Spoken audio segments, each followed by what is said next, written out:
कहीं मछली चावल जनता को नहीं ना खिला रहे हैं? नहीं, ऐसा कुछ नहीं है, मछली चावल हम नहीं खिला रहे हैं। हम गांव-गांव जाएंगे, जाना चाहेंगे, उनसे मिलेंगे, उनको बताएंगे उन सब चीज़ों के बारे में, जो भी योजनाएं हैं महिलाओं के लिए। सवाल कड़वा है लेकिन सच है कि बिहार सरकार एक मुखिया को 2500 रुपया भत्ता देती है।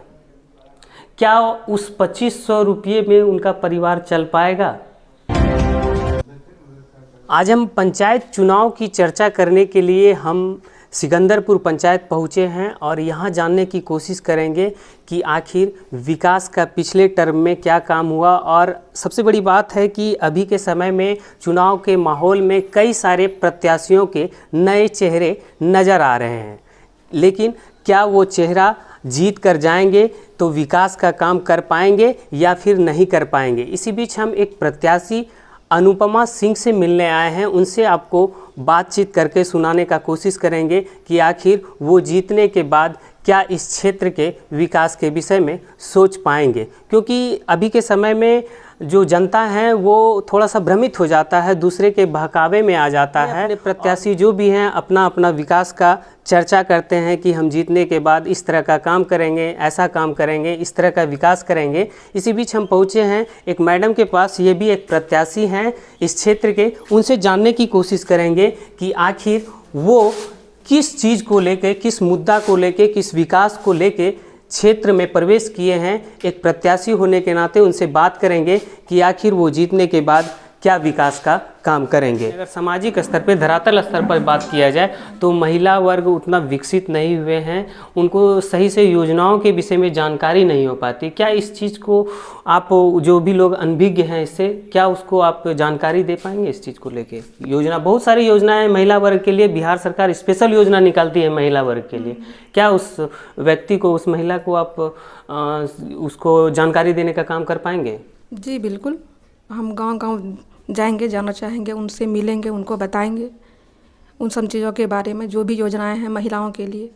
जी बिल्कुल, इनका कहना है कि हम महिला वर्ग के लिए भी विशेष काम करेंगे इस क्षेत्र में।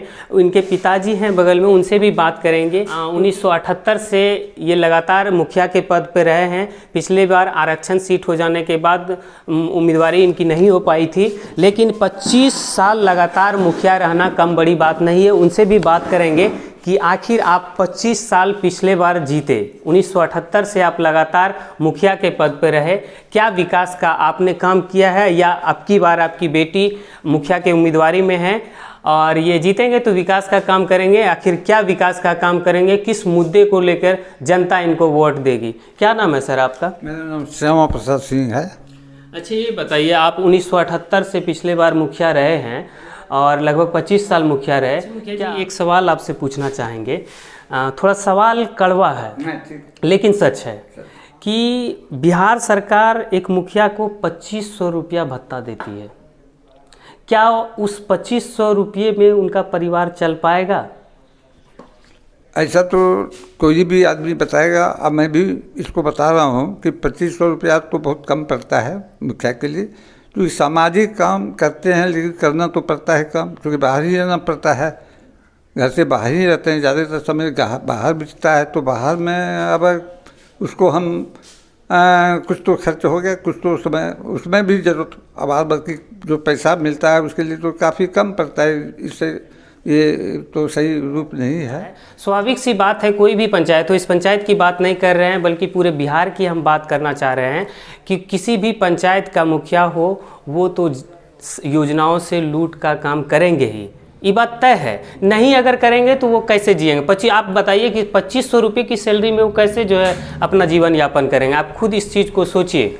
लेकिन सबसे बड़ी बात है कि जो भी मुखिया बनते हैं वो जनता की भलाई के साथ साथ लूटने का काम करते हैं। अगर आप कोई प्रत्याशी हैं, आप अगर मुखिया हैं, अगर जनता की भलाई हो रही है, जनता की भलाई के साथ साथ अगर आप कुछ योजनाओं में बचाते हैं, लेकिन अगर आप जनता को नाखुश करके लूटने का काम करेंगे तो ये एक गैर कानूनी काम है। क्योंकि देखिए आज के समय में बिचौलिया आपने भी चर्चा की है, बिचौलियों की संख्या बहुत ज़्यादा बढ़ गई है।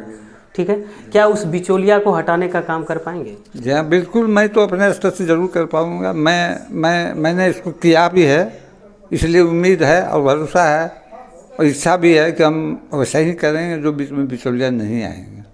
और इसको विभागीय तौर पर जो काम करने का निर्देश है पंचायती राज व्यवस्था में जो व्यवस्था की गई है उसको मैंने उसी अनुरूप हम मैंने ढालने का प्रयास करें, उसको काम करने का प्रयास करें। अच्छा। और हमको उम्मीद है कि हम उसको कर पाएँ। मैं कल ही एक गांव का दौरा करके आया, जाति के कादर लोग हैं, बहुत पिछड़ी सबसे कमज़ोर वर्ग के लोग हैं, बहुत कम आबादी है। ऐसा आबादी कम है, इस वजह से वहाँ कोई भी विकास का काम नहीं हो पाया। यानी यहाँ तक कि हमको वो खेत का आड़ से होकर गुजरना पड़ा। तो मैं सबसे पहले वो काम करूँगा। मैंने उनको आश्वासन दिया है, आश्वासन ही नहीं बल्कि वो बहुत आवश्यक है, इसलिए हमारी नज़र में जज्बे कि वह बहुत कम है। वोट के लिहाज से मैं उसको काम नहीं करना चाहता हूँ। मैं उस आदमी के लिए, चाहे वो 10 ही आदमी कम नहीं, विकास के काम। कहीं मछली चावल जनता को नहीं ना खिला रहे? नहीं, ऐसा कुछ नहीं है, मछली चावल हम नहीं खिला रहे हैं।